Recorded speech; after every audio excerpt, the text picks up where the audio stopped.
I'm Dr. Ann Hart, and I'm here as a part of the program joining with the leadership of the Checkered Flag Run Foundation with Mr. Kerwin Brown. And first, I'd like to start off by giving our president and founder of the Checkered Flag Run Foundation, I want you to see Alan Powell. He's always behind the scenes, but he put this all together. He brings this to the schools. The first time this has ever happened in the history of this country that a bridge forum has come to a high school, and we're very glad that Arizona is the first on the state to be able to acknowledge this. Thanks to Alan Powell. Please stand, Alan. Thank you so much. One of the most important things, if you have probably already heard through my introduction, I am the president of the Maricopa County branch of the NAACP. And we have representatives from different municipalities of law enforcement to my left, former city council people, and our state representative. This is very important, students, to be able to know how to be involved actively in civic engagement, which is a part of your lifelong learning. And without civic engagement, you need to know and have that first-hand opportunity to be able to interface with law enforcement. Today, you're going to get that opportunity to ask the classic questions, the behind-the-scenes questions, and that will not be staged for your responses. So I hope that you will enjoy what we're getting ready to experience today. It's going to be interesting for all of us. And Next question is for Chief Roy Mentor. Do you think that minorities are less educated or less informed about their rights as American citizens when confronted by the police? Well, thank you, Dr. Chavez, and I also want to express my congratulations and thanks for being here this morning to AP Powell and Checkered Flag Foundation, also the NAACP, South Mountain High School, and being a part of this distinguished guest of individuals, especially the Chief of Police, the Arizona Chief of Police of the Year. He's always picking on me. Let me answer that question with a no and with a caveat. There's a lot of information out there and a lot of resources out there that are available to use to help educate yourself in these areas, especially when you're talking about social media. How many folks out there have a smartphone with them? Just about everybody out there has a smartphone, but it depends on making sure that you take time to use those resources and that information to educate yourself. And here are the important areas where you want to spend some time educating yourself when it comes to your rights, especially when you're interacting with law enforcement. Vehicle stops, what can or cannot an officer ask you to do or request that you do during a vehicle stop? Search and seizure, what can we search, what can we seize? And then when and how to file a complaint. And this last one, for any law enforcement agency, most law enforcement agencies in the country, they have an area on their website that should walk you through how to file a complaint. Next is for Sheriff Pinzon. What do you see that you're doing different from former Sheriff Joe Arpaio? But we really have to do a better job of seeing who we are as people first so that we can serve you. So to the question that you asked me regarding my predecessor, and I'm asked that often, what am I doing different?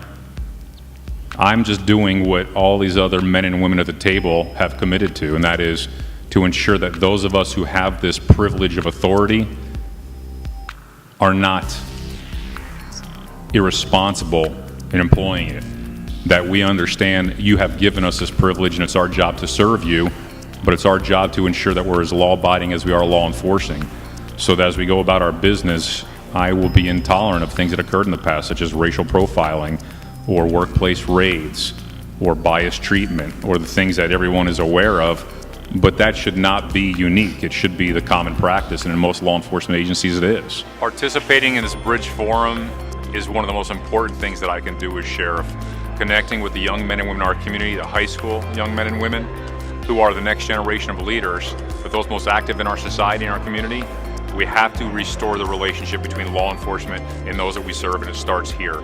So I was honored to be a participant in this, but it has to continue and it has to be in a more intimate setting so that we can really hear the concerns and issues that they're dealing with, and we can be a partner in developing solutions where we're both empowered, we're both engaged, and we're working towards tomorrow. Next, the students here at South Mountain pose this question to Michael Johnson.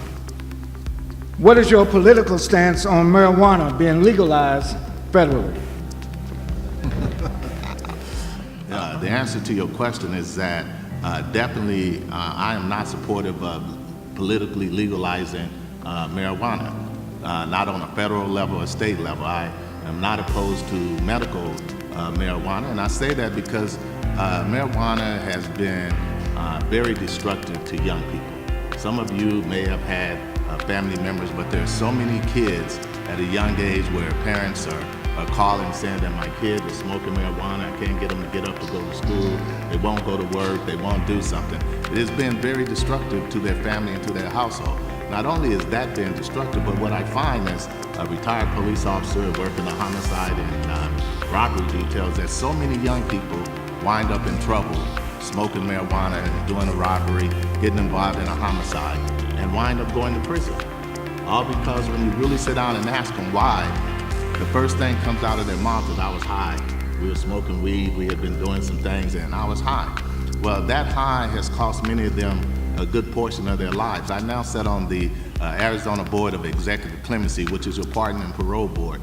And I would tell you, it is amazing how many young people who have spent 15, 20, 25 years in prison for a crime that they committed, when you ask them why, and you ask them what's the difference between then and now, they will tell you that, at that time I was young, I wasn't paying attention, I was high, we were smoking weed, and, we got in trouble. I'm former Councilman Michael Johnson, also a member of the Checkered Flag Board Foundation, and I just want to take the opportunity to say what a great forum that we had the opportunity to participate with the young people here at South Mountain High School to talk about how do we bridge that gap, how do we keep that communication going between our young people, law enforcement, how do we improve that, how do we educate them, how do we get them involved in taking a role in law enforcement, getting involved in taking jobs. You had the county sheriff here, you had the City of Phoenix police chief here, you had the Scottsdale chief here, you had the Peoria chief here, and all of them talked to the young people straight.